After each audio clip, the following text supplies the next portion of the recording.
Selamat sore Mbak Ella. Selamat sore. Apa nih yang membuat Mbak Ella datang berkonseling? Saya datang ke sini karena saya tidak tahu lagi bagaimana saya harus mengerjakan tugas yang begitu banyak, Mbak. Oh, oke. Boleh ceritakan lebih lanjut Mbak Ella?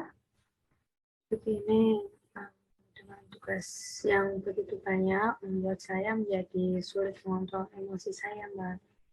Hmm, Bagaimana maksud dari sulit mengontrol emosi itu Mbak Ella? Jadi di saat saya mengerjakan tugas yang banyak itu, terkadang tiba-tiba adik saya masuk ke kamar saya, Mbak. Ya hanya sekedar tiduran di kasur dan bermain HP. Oh, tiduran dan bermain HP ya Mbak Ella? Iya, di situ adik saya bermain HP dengan nada yang saya rasa cukup keras dan mengganggu konsentrasi saya dalam mengerjakan tugas, Mbak. Hmm, Mbak Ella terlihat marah ya ketika adik Mbak Ella datang ke kamar.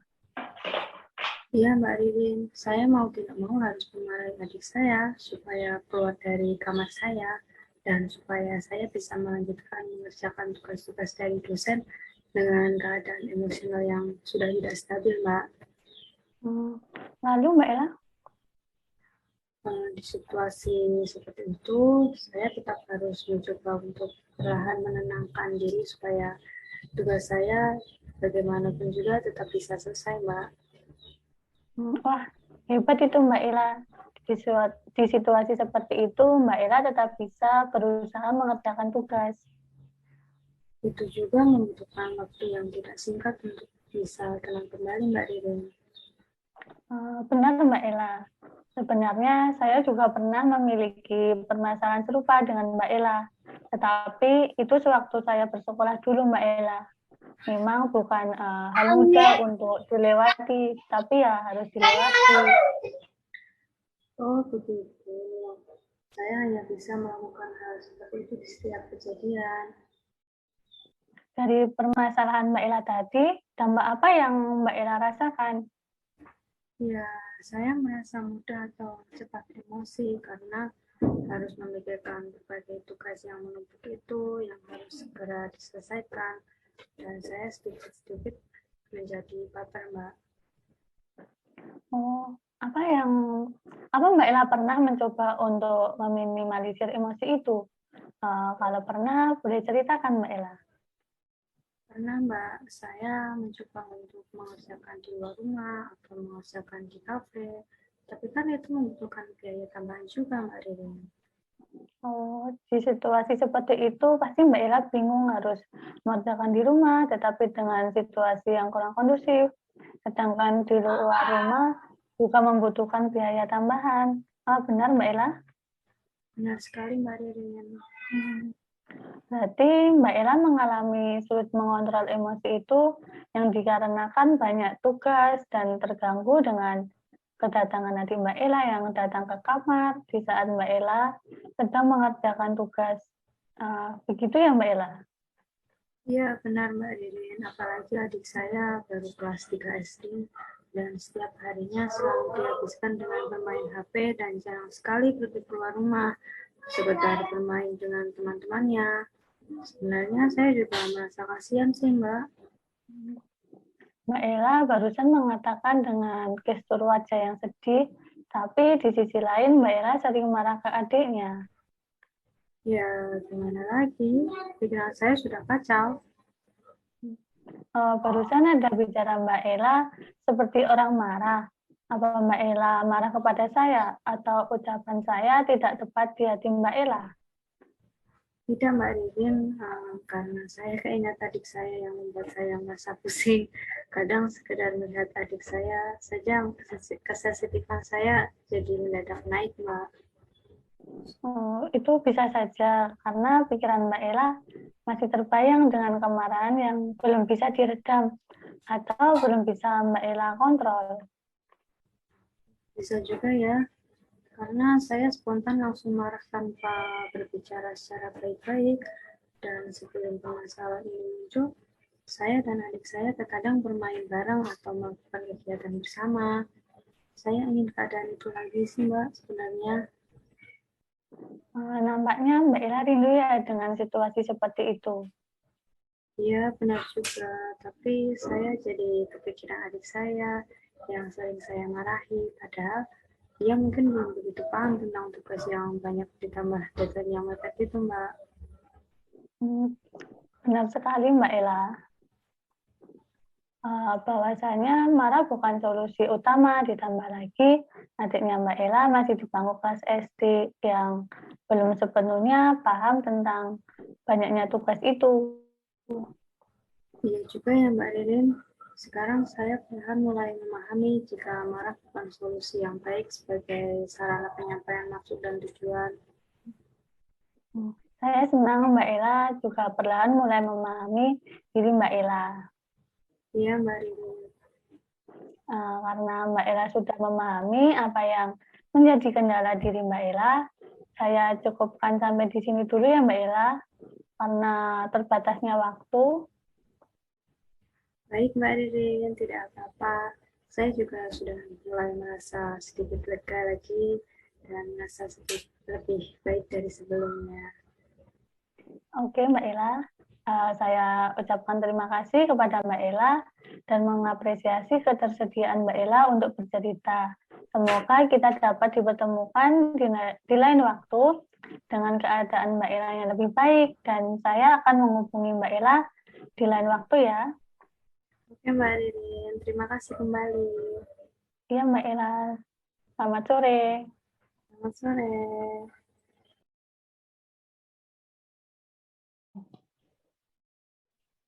Bisa kita mulai ya Mbak Ririn sesi konseling kita.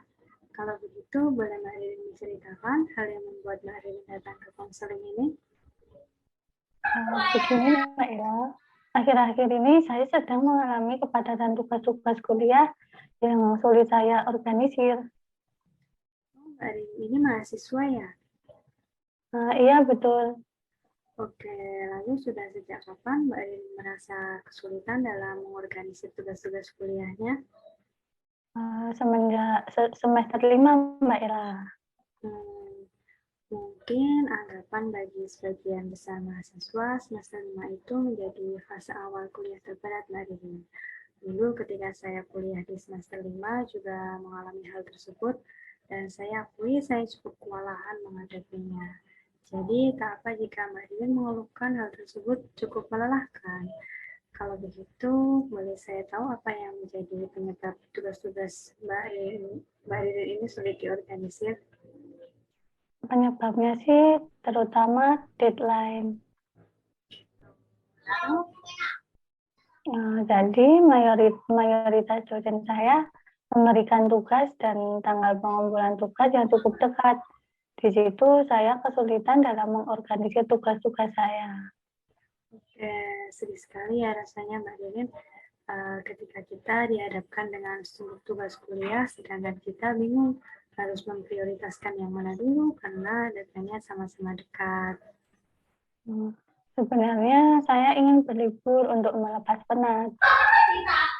Apa yang menghambat Mbak Ririn sehingga tidak bisa pergi berlibur? Teman-teman saya sibuk dengan aktivitasnya masing-masing. Orang tua saya sibuk dan saudara saya sudah menikah semua. Tidak mungkin saya pergi berlibur sendiri. Saya pernah mencoba berlibur sendiri dan itu sama sekali tidak membantu saya merasa lebih baik ketika pulang dari berlibur. Harapan saya ketika pulang dari berlibur, saya bisa menghadapi aktivitas kuliah jauh lebih baik, lebih tenang. Oke. Setelah apa yang Mbak Ririn rasakan ketika berlibur sendiri membuat Mbak Ririn yakin bahwa pergi berlibur sendiri itu tidak membantu mengatasi permasalahan Mbak Ririn. Begitu Mbak Ririn? Iya Mbak Ella, benar banget. Dari cerita Mbak Ririn, sepertinya Mbak tertekan dengan kepadatan tugas kuliah ditambah dengan deadline yang diberikan oleh dosen tidak sesuai seperti yang Mbak Ririn harapkan. Jadi menurut Mbak Ririn, dengan berlibur bersama dengan orang terdekat bisa mengatasi permasalahan tersebut. Apakah benar begitu Mbak Ririn? Iya betul Mbak, apalagi saya merasa tidak bisa mengerjakan tugas dengan maksimal karena selalu dikejar oleh deadline yang dekat. Oke, baik. Jadi maksud Mbak Ririn itu bahwa karena deadline yang dekat itu, jadi Mbak Ririn merasa tidak bisa memberikan usaha yang maksimal dalam mengerjakan tugas tersebut. Iya betul Mbak. Jadi setiap tugas-tugas yang sudah mulai diupload ke e-learning oleh dosen, melihat deadline saja sudah membuat saya malas untuk mengerjakan dan akhirnya saya mengerjakannya tidak maksimal karena sejak awal sudah tidak bersemangat dan yang ada di pikiran saya yang penting tugas itu selesai. Oke, mungkin Mbak Ririn tidak mengerjakan secara maksimal karena ketika tugas-tugas itu diberikan kepada Mbak sebagai mahasiswa, Mbak Ririn sudah terlebih dahulu berspekulasi negatif terhadap kemampuan Mbak dalam mengorganisir tugas. Tapi saya merasa tidak punya ruang yang luas untuk berpikir. Yang ada, saya selalu didesak oleh deadline.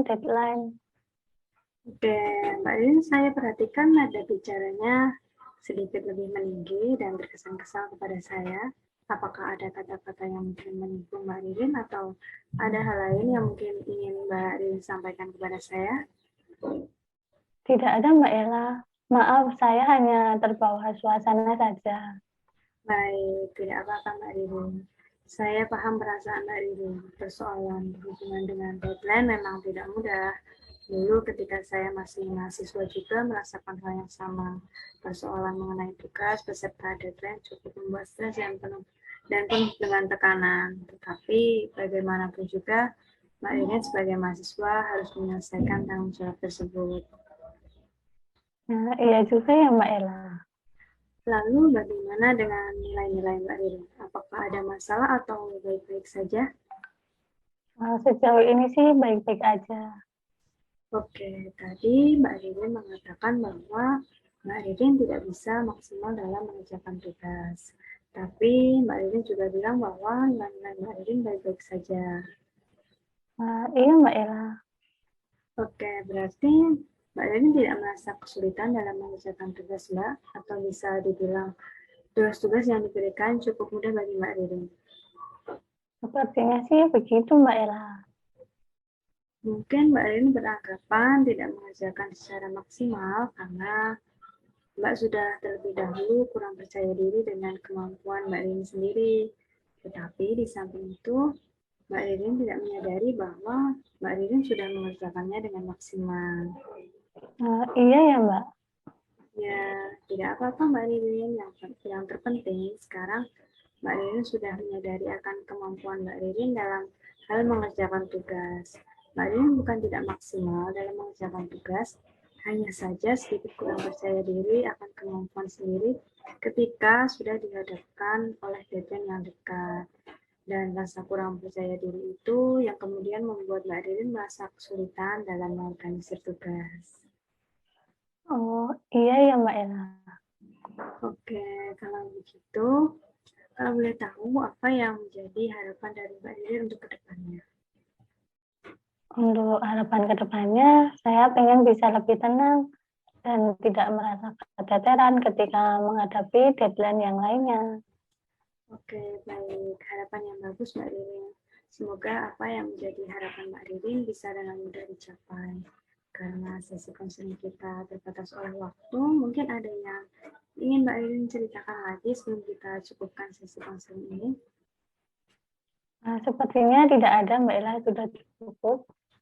Baik, kalau begitu terima kasih Mbak Ririn sudah mau bercerita dan menyempatkan waktu untuk mengikuti sesi ini. Kita akan bertemu lagi di sesi berikutnya ya Mbak Ririn. Untuk waktunya nanti akan kami hubungi lagi. Kalau begitu saya ucapkan terima kasih kembali kepada Mbak Ririn dan selamat siang Mbak Ririn. Terima kasih Mbak Ella, selamat siang.